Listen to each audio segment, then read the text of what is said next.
सरकार ने नुकसान से प्रभावित किसानों को 1400 करोड़ रुपए की सहायता राशि दी है। राज्य सरकार ने 31,000 करोड़ रुपए की घोषणा की है, इसीलिए अधिकारियों को ये सहायता तुरंत किसानों तक पहुंचानी चाहिए। कॉर्पोरेट संस्थानों ने भी किसानों को सहायता देनी चाहिए। प्रशासन ने कोकण में धान के खेतों का पंचनामा करके किसानों को सहायता प्रदान करनी चाहिए। मतदाता चोरी आज नहीं होती, वोट चोरी कई सालों से होती आ रही है, लेकिन मैं चाहता हूं कि वोट चोरी ना हो। भले ही सत्य मोर्चा शुरू हो गया हो, ये सूचियां पहले से है। मतदाता सूचियां कांग्रेस सरकार के समय से है, उन्हें चुनाव आयोग से शिकायत करनी चाहिए।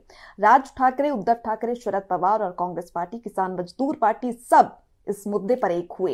उन्हें चुनाव आयोग के सामने ये शिकायतें प्रस्तुत करने में कोई दिक्कत नहीं है। हमने ये आरोप नहीं लगाया कि आपके सत्ता में आने के बाद वोट चोरी हुए। वोट चोरी आज नहीं होती, वोट चोरी तो कई सालों से होती आ रही है, लेकिन मैं चाहता हूं कि वोट चोरी ना हो।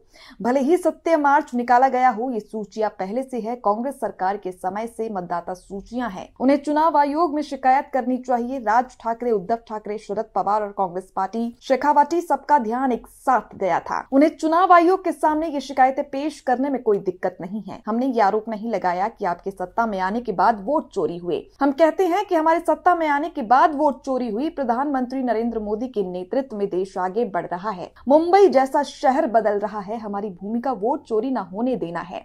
चुनाव आयोग को सत्य मार्च में दिए गए सबूतों के आधार पर वोट चोरी रोकने के लिए एहतियाती कदम उठाने चाहिए। उद्धव ठाकरे और राज ठाकरे के साथ आने से हमारा गठबंधन मजबूत हुआ है। इन दोनों के साथ आने से महाविकास आघाड़ी में फूट पड़ गई है। कांग्रेस उनके साथ आने को तैयार नहीं है, इसलिए पूरी स्थिति हमारे पक्ष में है। 40% मराठी वोटिंग है, जिसमें से 20.22% वोटिंग हमारे पक्ष में होगी। 60% अमराठी वोटिंग हमारे पक्ष में रहेगी। राज ठाकरे सभाओं में भीड़ जुटाने की ताकत रखते हैं, लेकिन वोट दिलाने की ताकत नहीं रखते। मुंबई में वोट उनके पक्ष में नहीं जाएगा।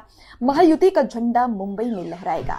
मेरे मंत्री पद से सभी कार्यकर्ता खुश हैं। महायुति में हमें सत्ता में हिस्सेदारी मिलनी चाहिए। कार्यकर्ताओं को ये मौका मिलना चाहिए। मैंने पूर्व सांसद रामसेठ ठाकुर से बात की है कि हमें कोकण में स्थानीय स्वशासन निकाय में मौका मिले, हमें सीट दी जाएंगी। एक जाति को लेकर सत्ता हासिल नहीं की जा सकती। सभी जातियों और धर्मों के लोगों को एक साथ लाया जाए और बहुजनों को एकजुट करके सत्ता हासिल हो सकती है। गांव, जिले, राज्य और देश में रिपब्लिकन पार्टी मजबूत हो। कार्यकर्ताओं को पार्टी के विकास के लिए पूरी लगन से काम करना चाहिए। वाटतं की उद्धव ठाकरे, राज ठाकरे एकत्र आल्यामुळे आमची महायुती मजबूत झालेली आहे। एक तर उद्धव ठाकरे, राज ठाकरे एकत्र आल्यामुळे महायुतीमध्ये फूट पडलेली आहे।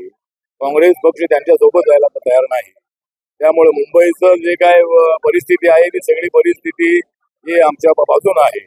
मुंबईमध्ये जे 40% मराठी मतदार आहे, त्यापैकी 20-22% मतदार आम्हाला मतदान करतील आणि बाकी जे 60% नॉन मराठी मतदार आहे ते मोठ्या संख्येने मुंबईमध्ये आमच्या सोबत राहतील। त्यामुळे मला असं वाटतं की जरी दोन भाव एकत्र आलेले असले तरी आम्हाला त्याचा मोठा फायदा महाराष्ट्रामध्ये मुंबईमध्ये होणार आहे। त्यामुळे त्या दोघा भावांना एकत्र आलेले असले तरी राज ठाकरेंकडे सभामध्ये गर्दी करण्याची त्यांच्याकडे चांगली होत आहे, पण मतं मिळवण्याची कुवत त्यांच्यामध्ये नाही। माननीय बाळासाहेब ठाकरे एकदा म्हणाले होते, माझ्यासोबत एवढी गर्दी असते, मतं मिळत नाही आहे। त्यामुळं मला असं वाटतं की ठीक आहे, त्यांनी प्रयत्न करावा। लोकशाहीमध्ये त्यांच्या बाजूने कौल गेला तर तो स्वीकारण्याची आमची तयारी आहे, पण कौल त्यांच्या बाजूने मुंबईला जाणार नाही आणि मुंबईमध्ये महायुतीचा झेंडा फडकेल असा आम्हाला विश्वास आहे।